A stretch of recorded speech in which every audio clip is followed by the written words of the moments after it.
بدھ 20 جولائی 2005 ایک ماہ قبل سفید گیٹ عبور کر کے اس نے چند لمحے رک کر ارد گرد کا جائزہ لیا۔ گیٹ سے آگے سفید پتھروں سے بنا خوبصورت اور طویل ڈرائیو وے تھا اور دائیں طرف کھلا سا لان جس کے دہانے پر بنے جدید طرز کے برآمدے میں بچھی 4 کرسیوں میں پر ایک نشا بیٹھی تھی۔ اس کے ہاتھ میں صبح کا اخبار تھا جو وہ عادتاً شام کے وقت ہی پڑھا کرتی تھی۔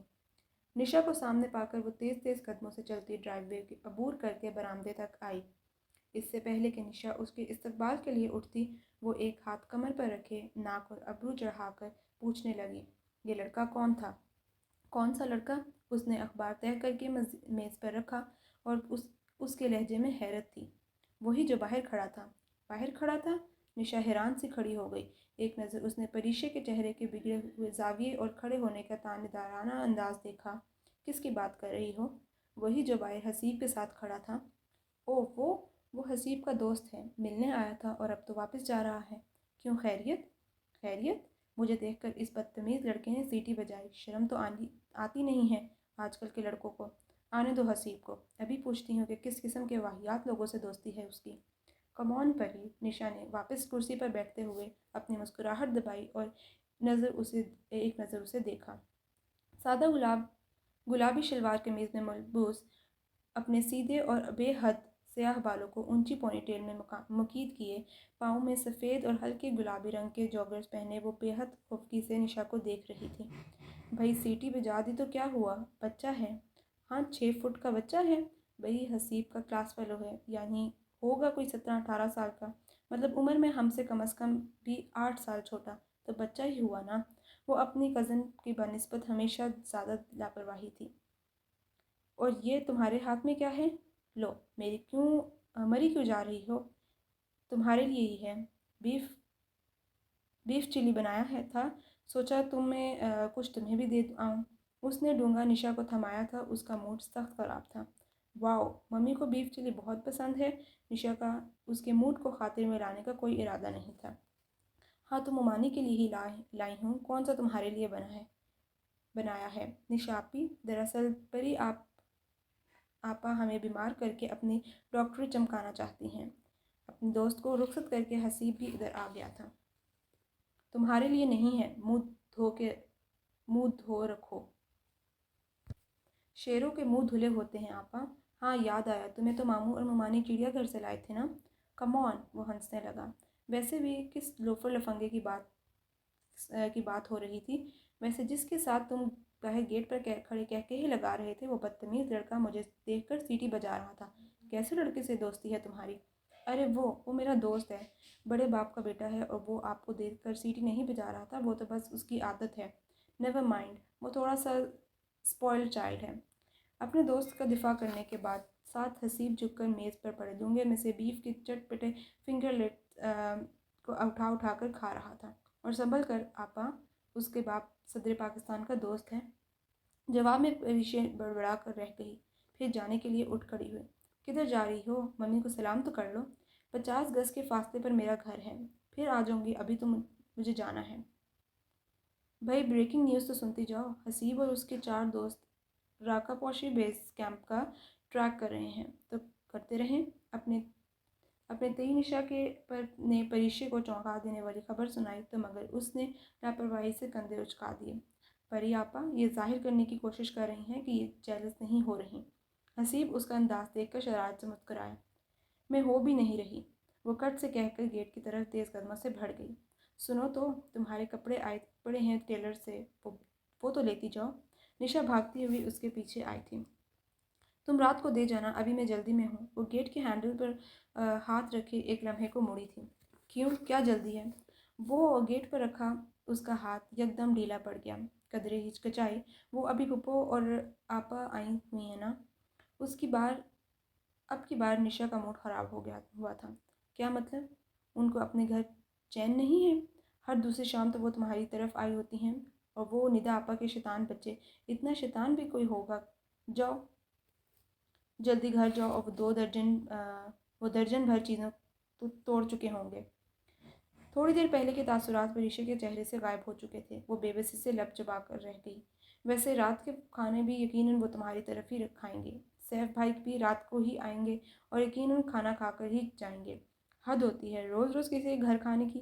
لیکن پھپھو، اور معذرت کے ساتھ، سیف بھائی کی وہی مثال ہے کہ نیت سیر نہ ہو تو چلو کچھ نہیں ہوتا۔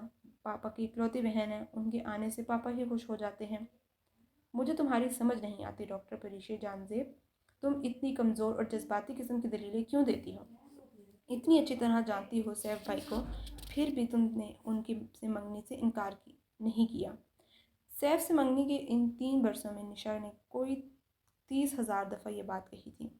یہ پاپا کی خواہش تھی نشا، اب اس بات تو بار بار دہرانے سے کیا حاصل؟ اور پھر میں انکار کس لیے کرتی؟ جواباً نشا چپ رہی تو وہ گیٹ کھول کر باہر نکل آئی۔ اس کے لیے کر دیتی انکار؟ پیچھے سے وہ آہستہ سے نشا سے کہا۔ اس کے قدم ایک لمحے کو زنجیر ہوئے تھے۔ تمہیں وہ احمقانہ بات ابھی تک یاد ہے نشا؟ وہ اداسی سے مسکراتی اور سر جھٹکے سے اپنے بنگلے کے گیٹ کی جانب بڑھ گئی۔ وہ لاؤنج میں داخل ہوئی تو پھپھو اور ندا آپا ایک ہی صوفے پر بیٹھی سر جوڑے سرگوشی کے انداز میں کوئی بات کر رہی تھیں۔ اسے دیکھ کر فوراً سیدھی ہو گئی۔ تم کدھر گئی تھی؟ ندا آپا اور پھپھو نے اسے جاتے نہیں دیکھا تھا کیونکہ وہ کچن کے پچھلے دروازے سے باہر گئی تھی۔ وہ نشا کی طرف گئی تھی، اس کے کچھ برتن رہتے تھے۔ اس نے یہ بتانے سے گریز کیا کہ برتنوں میں بیف چلی بھی تھا۔ سنو پری، یہ زیادہ میل جو نہ رکھا کرو، ان لوگوں سے برا مت ماننا، مگر تمہارے ماموں کی لڑکی بڑی چلتر ہے۔ ماں بھی ایسی ہی ہے اور اس کی دیکھنے میں ان سے کوئی معصوم کوئی نہیں لگتا اور اندر سے پوری ہیں۔ اور وہ نشا تو ابھی جب بھی ملاقات ہو تو سیدھے منہ بات نہیں کرتی۔ نشا اور ممانی جان کے بارے میں وہ اس قسم کی گفتگو کبھی نہ سنتی اگر وہ اس کے سسرال والے نہ ہوتے۔ جی میں ذرا چائے لے آؤں؟ وہ آہستگی سے کچن میں چلی آئی۔ وہی ٹرالی سیٹ کر کے رہا تھا اور وہ ٹرالی کو دیکھتی رہی۔ اس کے ذہن میں خیالات کا ہجوم تھا۔ وہ جانتی تھی پھپھو نشا اور ان کے ماموں ممانی کے متعلق ایسی باتیں کیوں کرتی تھیں۔ انہیں ڈر تھا کہ کہیں ماموں اور ممانی جان زیب صاحب پر دباؤ ڈال کر سیف اور پریشے کی منگنی ختم نہ کرا دیں۔ پریشے کے خیال میں یہ ناممکن تھا کیونکہ اول تو ماموں اور ممانی اسی معاملے میں داخل نہیں دیتے تھے، اور اگر دیتے بھی تھے تو صرف اور صرف پریشے کے کہنے پہ۔ اس کی مرضی کے خلاف وہ کبھی بھی جہان زیب صاحب سے کوئی بات نہ کرتے، اور اس معاملے میں بولنے کا حق اگر اس کے ماموں ممانی کو دینا ہوتا تو وہ 3 برس پہلے ہی دے چکی ہوتی۔ پھپھو کو نشا لوگوں سے دوسرا خوف یہ بھی تھا کہ کہیں نشا پریشے کو ان کے خلاف بھڑکا نہ دے، کیونکہ نشا اور ممانی خاصی صاف گو واقع ہوئی تھیں۔ بقول پھپھو کے منہ پھٹ، بے لحاظ اور بدتمیز، حالانکہ پریشے کا خیال تھا کہ جتنی سویٹ اور کیئرنگ ممانی تھی اور جس طرح اس کی ماما کی وفات کے بعد انہوں نے اس کا خیال رکھا تھا، کوئی سگی خالہ بھی نہ رکھ سکتی۔ باجی یہ لے جائیں؟ وحید کی شرمیلی سی آواز اس کے خیالات کے بور سے باہر نکال لائی۔ اس نے قدرے چونک کر اسے دیکھا اور پھر سر جھٹک کر ٹرالی تھام لی۔ آئے ہائے، یہ کیا لڑکوں کی طرح جاگرز پہنے پھرتی ہو؟ کوئی سینڈل یا ہیل والی جوتی پہنا کرو۔ چائے کے ساتھ موجود دیگر لوازمات اپنی پلیٹ میں بھرتے ہوئے پھپھو نے ہر بار کی طرح اس کے جاگرز پر اعتراض کیا۔ اور کیا، وہ پرپل والی سینڈل ہی پہن لیتی جو تمہیں سیف بھائی نے لے کر دی تھی۔ ندا آپا اپنے بچوں کو کیک کھلاتے ہوئے بولیں۔ وہ انہیں کیا بتاتی کہ سیف کی پسند ان سے بہت مختلف تھی۔ وہ شوخ رنگ اور ظاہری چمک دھمک کو دیکھتا تھا، جبکہ وہ سافٹ کلرز اور کوالٹی کو ترجیح دیتی تھی۔ جی بہتر۔ وہ سر جھکاتے ہوئے ان کے سامنے بیٹھ گئی۔ اسے علم تھا کہ وہ دونوں جب تک بیٹھی رہیں گی ان کے اعتراضات ختم نہیں ہوں گے۔ 8 بجے تک جہان زیب صاحب بھی آ گئے۔ وہ ہمیشہ کی طرح ان لوگوں کو دیکھ کر بہت خوش ہوئے۔ روشان اور سنی کو خوب پیار کیا۔ ان کی زندگی میں ساری رونق انہی لوگوں سے تھی۔ اس کے سامنے ان کی ٹون بدل جایا کرتی تھی۔ پری، وحید کو کہہ کر اچھا سا کھانا بنوانا، کڑھائی بریانی، کچھ اور بھی ایڈ کر لینا۔ انہوں نے آہستہ سے پریشے کو ہدایت دی۔ اس کا دل چاہا کہ کہہ دے، پاپا یہ لوگ روز تو یہاں کھانے آتے ہیں، اور پھر ہر روز کا اہتمام کیوں؟ مگر وہ جانتی تھی پاپا ان لوگوں کو کتنا عزیز رکھتے ہیں، سو وہ انہیں باتیں کرتا چھوڑ کر خود کچن میں آ گئی۔ پھپھو کی فیملی ہر دوسری شام یہیں ہوتی تھی، اور اب اسے کبھی بھی اتنی کوفت نہیں ہوتی تھی جتنی آج رہی تھی، شاید اس لیے کہ آج نشا نے اسے برسوں پرانی ایک بھولی برسی بات یاد دلا دی تھی۔ پرانی یادیں، ٹوٹے خواب، بکھرے سپنے ہر انسان کو تھکا دیتی ہیں۔ اس پر بھی عجیب سی تھکن اور بیزاری طاری ہو گئی تھی۔ ماما، میں یہ کھا لوں؟ 9 سالہ روشان نے فریج کا دروازہ کھول کر پینٹ بٹر کا جار نکال کر دور سے ماں کو آواز دی۔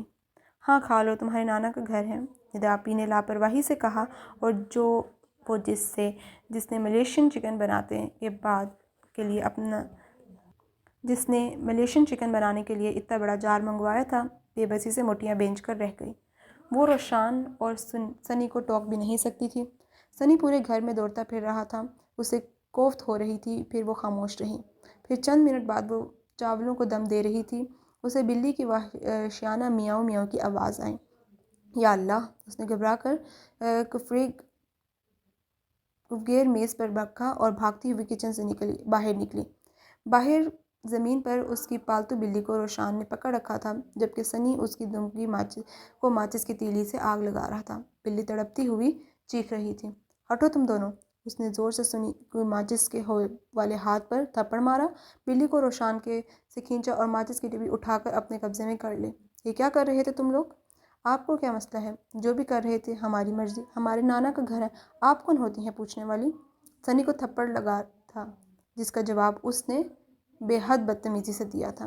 پورے دن کی کوفت، بیزاری، نشا کی آخری بات، پھپھو اور ندا آپا کے طنز اور طعنے، ان دونوں کی بدتمیزیاں، اس نے سب کچھ برداشت کر لیا تھا، مگر سنی کی بدتمیزی پر اس کی برداشت جواب دے گئی تھی۔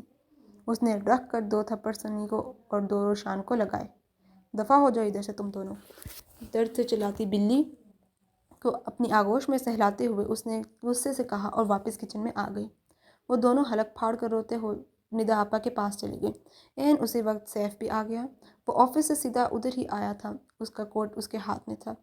گھر اس لیے نہیں گیا تھا کہ اسے علم تھا کہ گھر میں کھانا نہیں بنا ہوگا۔ کیا ہوا ہے؟ کس نے مارا ہے؟ ندا آپا نے ان دونوں کو روتے ہوئے دیکھ کر آسمان پر سر اٹھا لیا تھا۔ ندا آپا نے ان دونوں کو روتے دیکھ کر آسمان سر پر اٹھا لیا۔ وہ تمام ڈرامے کی آوازیں کچن پر بخوبی سن سکتی تھی۔ اس کی کوفت میں اضافہ ہو رہا تھا۔ پری آپا نے مارا ہے، بال بھی کھینچے ہیں اور منہ پر تھپڑ بھی مارا ہے، روشان چلاتے ہوئے بتا رہا تھا۔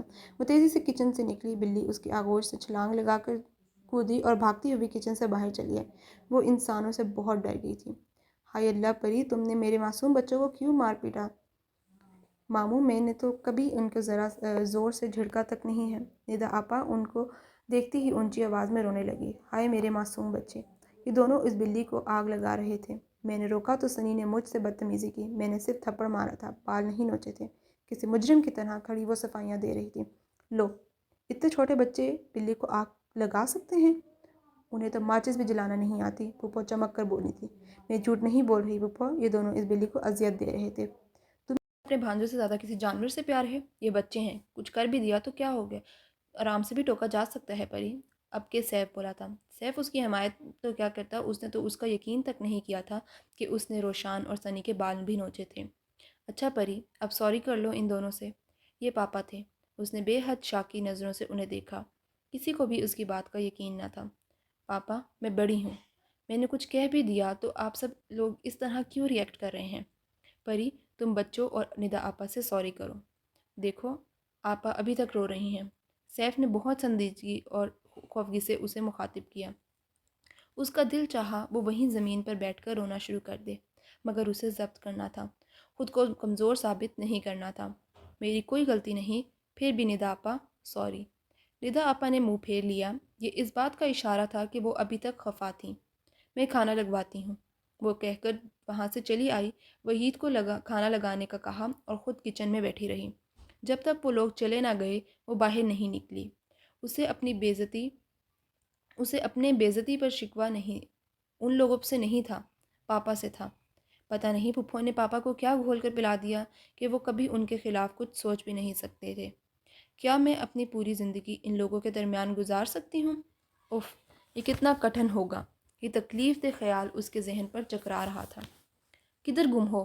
نشا نے کچن سے دروازے سے سر نکال کر جھانکا تو وہ چونکی، پھر زبردستی مسکرا دی۔ میں تو یہی ہوں، تم کہو، میرے کپڑے لے آئی ہو؟ ہاں، تمہارے کمرے میں رکھ دیے ہیں۔ مہمان چلے گئے تمہارے؟ اس نے ادھر ادھر دیکھا۔ پریشے کھڑی ہو گئی۔ ہاں چلے گئے، آؤ باہر بیٹھتے ہیں۔ نشا کو دیکھ کر اس کا ڈپریشن قدرے کم ہوا تھا۔ وہ دونوں ان کپڑوں کے متعلق باتیں کرتی لاؤنج میں آئیں جو جہاں زیب صاحب کو وہیں بیٹھے پایا۔ انکل، ممی کہہ رہی تھی کہ سیف بھائی کی امی شادی کی ڈیٹ فکس کرنے آنے والی ہیں، وہ کب تک آئیں گی؟ نشا کی ان سے بہت بے تکلف تھی اور تھی بھی وہ بہت بولڈ، ہر بات بلا جھجک پوچھ لیا کرتی تھی۔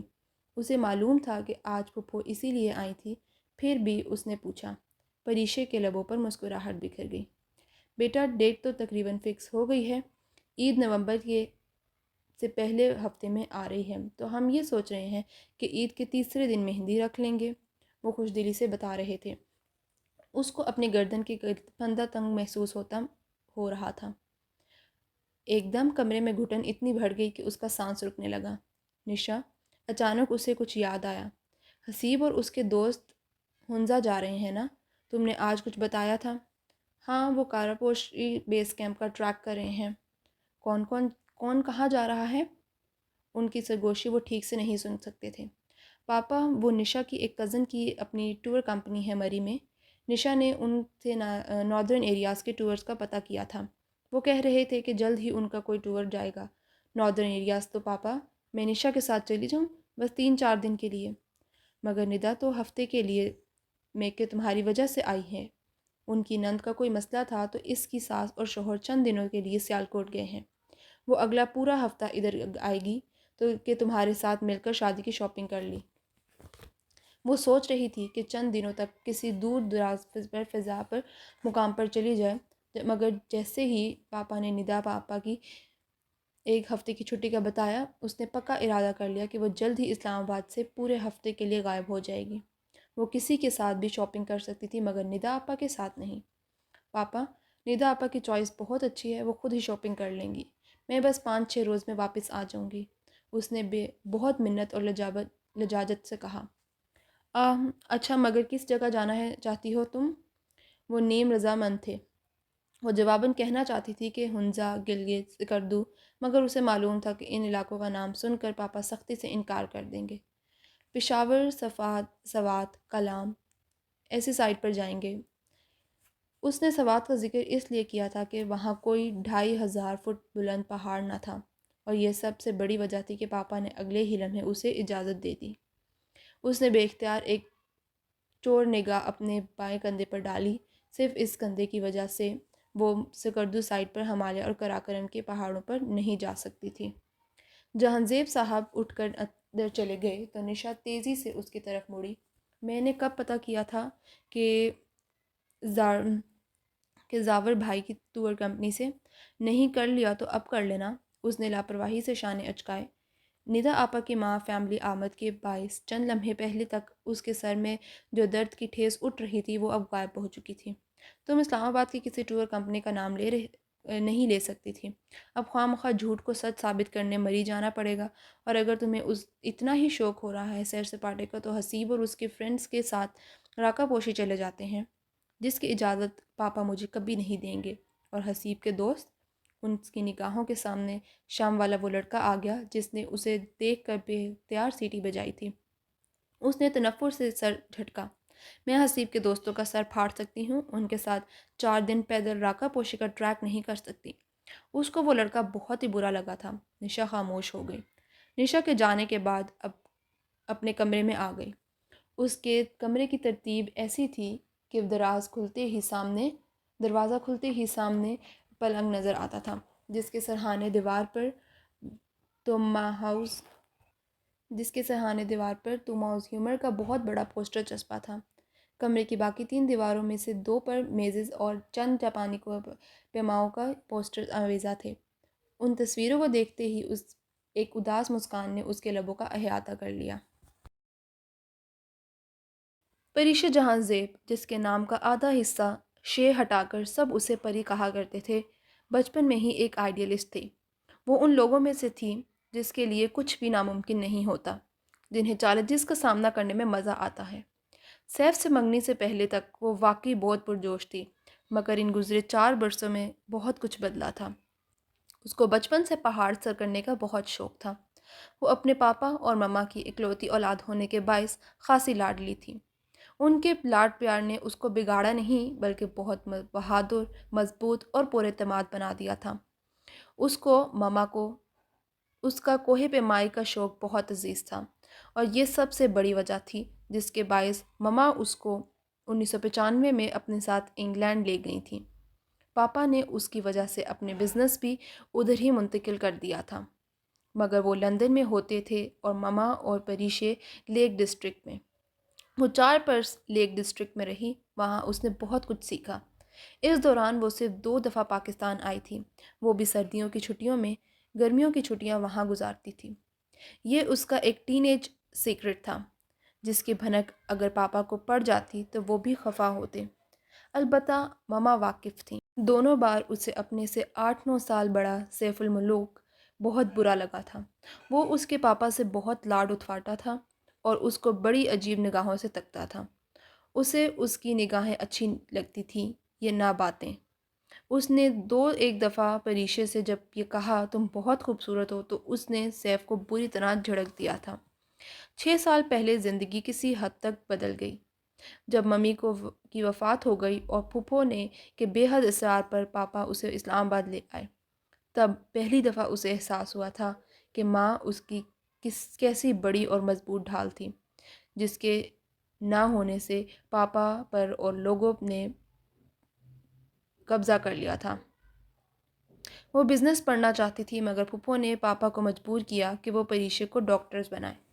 یوں اس کے 1 سال ضائع ہو گیا مگر وہ میڈیکل میں پہنچ ہی گئی۔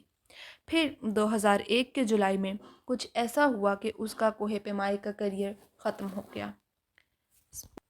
سپونٹک کے ناقابل فراموش حادثے کے بعد پاپا نے اس کو کوہ پیمائی پر پابندی لگا دی تو اس نے خاموشی سے ان کا فیصلہ مان لیا۔ اگلے سال پاپا نے اسے بتایا کہ انہوں نے اس کا رشتہ سیف سے طے کر دیا۔ اسے کوئی اعتراض تو نہیں؟ تب بھی اس نے خاموشی سے سر جھکا دیا۔ ہاں، تب اس نے ایک دفعہ اس کے متعلق ضرور سوچا تھا جس کا اسے برسوں سے انتظار تھا۔ لیک ڈسٹرکٹ جانے سے پہلے وہ ایک خوابوں میں رہنے والی کم عمر لاپرواہ سی لڑکی تھی جس کے آئیڈیلزم اس نے ایک ہی بار زندگی بنا پھانس کی طرح چبھنے والا خواب دیا تھا، اس اجنبی کا خواب جس کا انتظار ہر لڑکی کرتی ہے۔ اس نے برسوں پہلے نشا کو بتایا تھا، تمہیں یاد ہے ہم فیری ٹیلز میں پرستان کی ایک پری کا قصہ پڑھا کرتے تھے جس کو ظالم دیو نے قید کر رکھا تھا اور پھر اس کی رہائی کے لیے ایک شہزادہ آیا تھا، سفید گھوڑے پر سوار، بھورے بالوں اور شہد رنگ آنکھوں والا گھڑ سوار۔